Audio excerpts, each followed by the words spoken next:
Welcome to Shorty Super Coach and welcome to the Sydney preview. We're just about done and dusted with these club by club ones. It's been it's been good fun putting them together.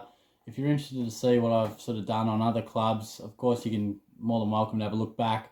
I've got a bit of a playlist going, so if you're just going for a drive or cooking up dinner or whatever and you just want to whip through all the previews pretty quickly, there is a playlist there, which is something I haven't done previously, so hopefully it makes it a little bit easier to just knock them all off at once. But the Swans, there's a bit about the Swans. I don't mind them as a club. I reckon they're on the way up. There's quite a few exciting youngsters in there.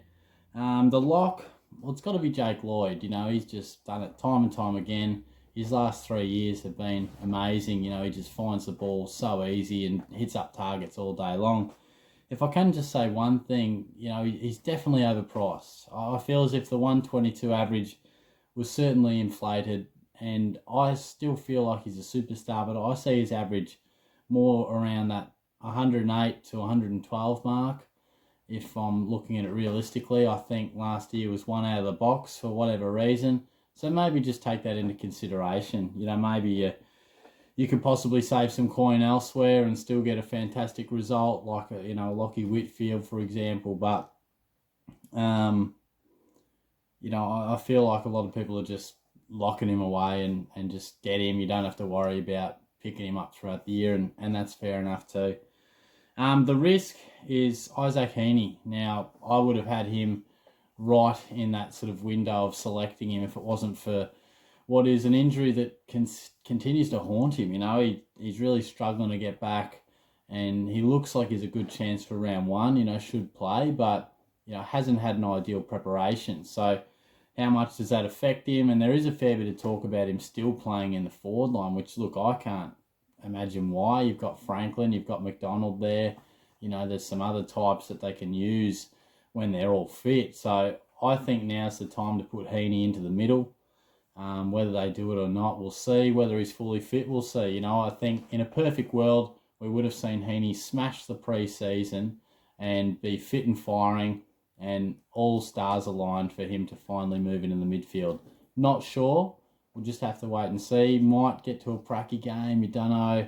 Hopefully we get some indication from the coaching, but I feel like he's got a little bit of value if he is launched into that midfield and fully fit. So something to consider, but he's certainly a risky selection if you do go with him.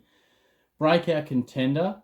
Now, I want to sort of say Nick Blakey. Now, look, he could sort of easily break out, but equally, I feel as if there's a few other guys that might be ahead of him in that midfield rank. So I wasn't really sure what type of a player he'd evolve into, say, a year or so back, but it looks as if they do like what he can bring in the midfield. He's a very nice kick, and I think he can be a pretty damaging player. Now, he's awkwardly priced, of course, like not too bad, but just keep him on your radar. I think he'll be one we talk about a lot in the future. I just don't know if now's the time to pull the trigger, but I couldn't really find any other Swans that I really loved for a breakout. I could see Blakey doing a bit of a mini breakout, not necessarily exploding, but a significant increase in his numbers.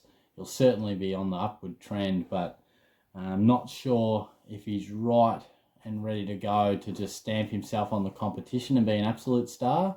But I think we'll see a lot more really quality games where he does influence. So, and I also wanted to mention Callum Mills. Now, I know he doesn't sort of sit in the breakout category because he sort of broke out last year, sort of unexpectedly. He went from like 81 to 101, still playing in that back line. Now, it looks as if he's finally going to be put into the midfield, at least more so.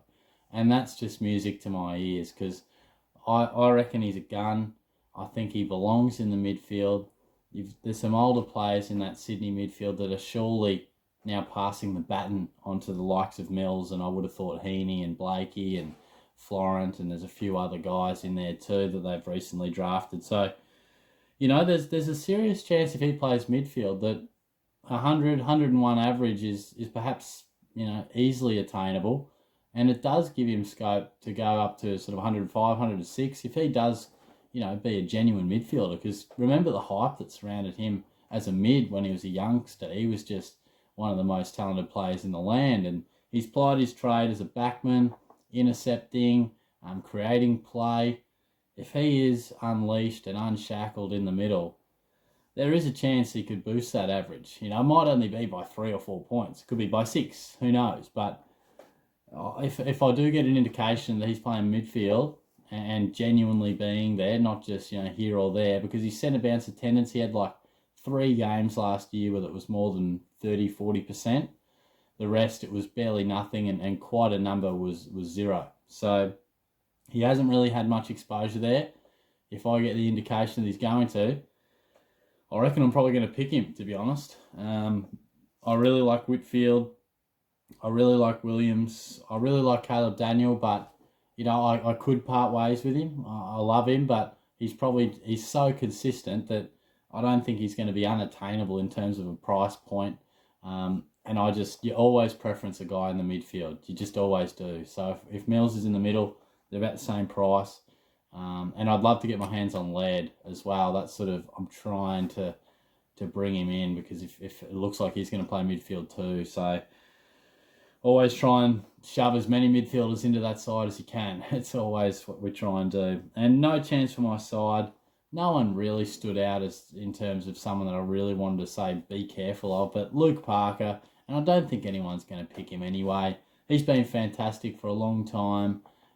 He had a fantastic year last year, averaged like 106. So it puts him in that mark where he's just under the absolute premiums. And you might be scrolling through and going, oh, yeah, maybe he can do it one more time. But I don't think he can. Like I've sort of mentioned, he'll still be solid. He'll still average more than 95. But he's not a premium that we want to be selecting. And I think we're gonna see a bit of a changing of the baton, you know, changing of the guard. And there's a few young swans that are coming through, and I think we'll probably take more control and responsibility through the midfield. It's been Josh Kennedy and Luke Parker for some time. Surely now it's time to see some new flavours in there. So I'm looking forward to seeing what the Swans can produce. There's plenty of youngsters there that create a bit of excitement. So I'll talk to you guys soon. We'll have these previews wound up probably Monday, I reckon. So yeah, that should be good, and we'll get stuck into plenty more content in the lead up. Cheers.